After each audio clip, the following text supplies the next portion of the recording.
Selamat pagi pemirsa, dengan saya Vindi Widya. Anda kembali ke segmen utama kami di Kompas Bisnis. Saudara, pertumbuhan ekonomi di dalam negeri akhirnya menyentuh teritori positif. Artinya, Indonesia resmi keluar dari resesi. Menurut rilis data Badan Pusat Statistik, hari ini ekonomi Indonesia pada triwulan 2 2021 tumbuh 3,31% secara kuartalan.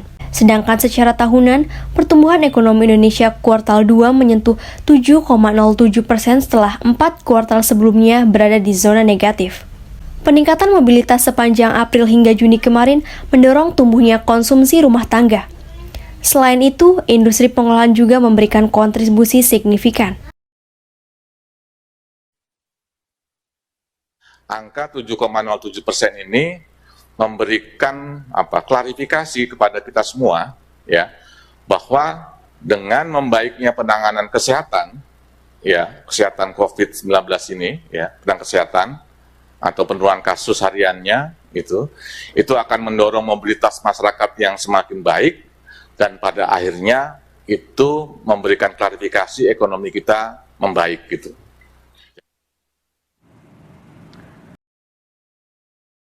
Berikutnya, kinerja ekonomi kuartal 3 sangat bergantung pada penanganan pandemi dan terbatasnya mobilitas akibat varian Delta.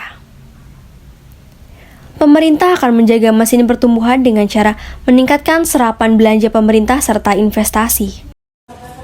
Pemerintah melihat bahwa Q4 adalah potensi untuk kita membalikan keadaan kembali.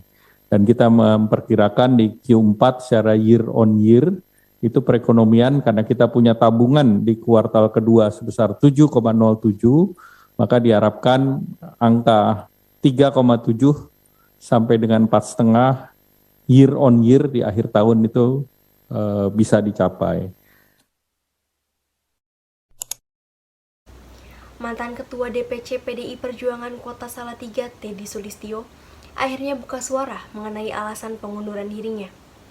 Salah satu kekecewaan yang diungkapkan Teddy adalah adanya dugaan mahar politik untuk jabatan DPRD Kota Salatiga.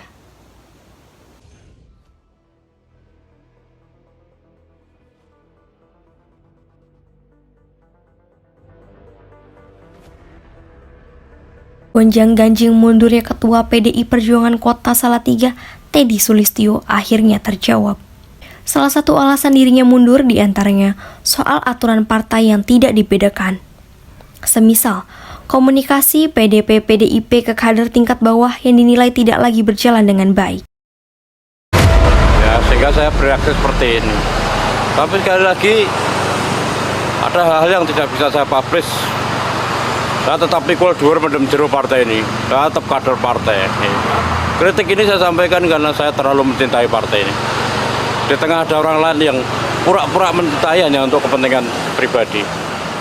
Biarlah waktu dan perjalanan sejarah akan menentukan siapa mas, siapa bukan mas. Alasan lain yang diungkap Teddy adalah adanya dugaan mahar politik. Salah satunya menyebut adanya tawaran menjadi Ketua DPRD Kota Salatiga. Sebagai pemimpin di Salatiga, Teddy mengaku kecewa dan merasa dilangkahi karena tidak tahu perihal permintaan uang tersebut. Mahar politik. Beritamu jadi trending topik Mas Teddy. Ini siapa yang ngomong? Dan itu ngomong ke saya. Dan itu serahkan pada siapa? Itu kalau serahkan pada perseorangan, itu berarti ngampresi, tapi kalau diserahkan kepada partai atas nama sebuah dana gotong royong karena membantu daerah-daerah yang perlu dibantu, itu namanya gotong royong partai. Ya kalau kemudian ada kontribusi ketika sebuah rekomendasi ketua DPR turun, itu kan persepsi awamnya ini sebagai sebuah mahar, Mas. Nah, makanya saya sebagai ketua partai ya harus diberitahu karena DPD PDI Perjuangan Jawa Tengah mengaku telah memanggil Teddy untuk diklarifikasi soal pengunduran dirinya. Kendati demikian, mereka enggan membeberkan lebih detail dengan pemanggilan itu. Pak Teddy, kita sama-sama menunggu keputusan dari DPP. Itu yang bisa saya sampaikan. Jadi nanti nunggu dari keputusan DPP. Kami hanya dengan tim DPD partai itu aja.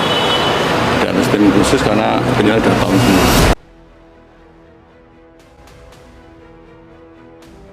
Masalah internal PDI Perjuangan di level bawah, terutama di Jateng, belakangan kian memanas.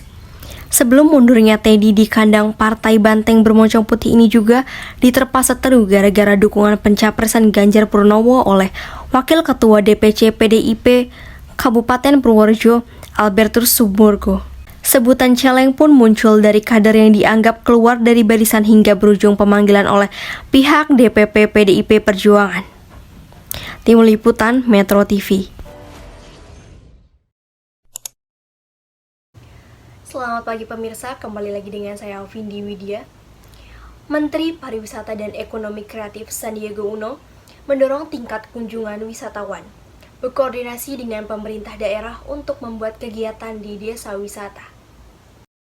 Sandi juga akan menggandeng maskapai penerbangan serta duta besar negara yang ada di Indonesia untuk berkunjung sebagai upaya mempromosikan pariwisata Bali.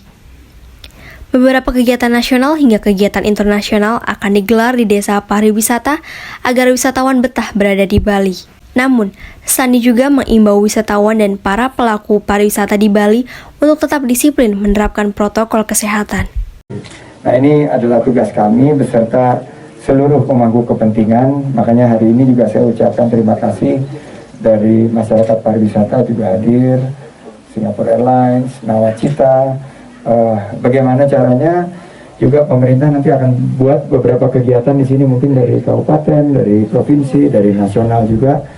Saya terpikir mengundang Pak Dubes Perancis untuk mungkin brunch di sini atau coffee di sini dengan karena salah satu yang banyak tertarik dengan desa pengelipuran ini adalah dari Perancis.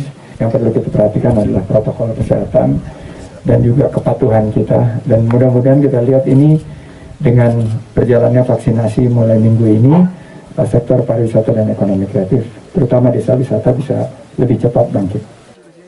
Di Bali tercatat sebanyak 177 lebih desa yang menjadi desa wisata. Untuk membantu peningkatan wisata, pemerintah juga memberikan program padat karya bagi 177 lebih desa wisata di Bali yang masyarakatnya terdampak COVID-19. Vindi Widya, Kompas Dewata.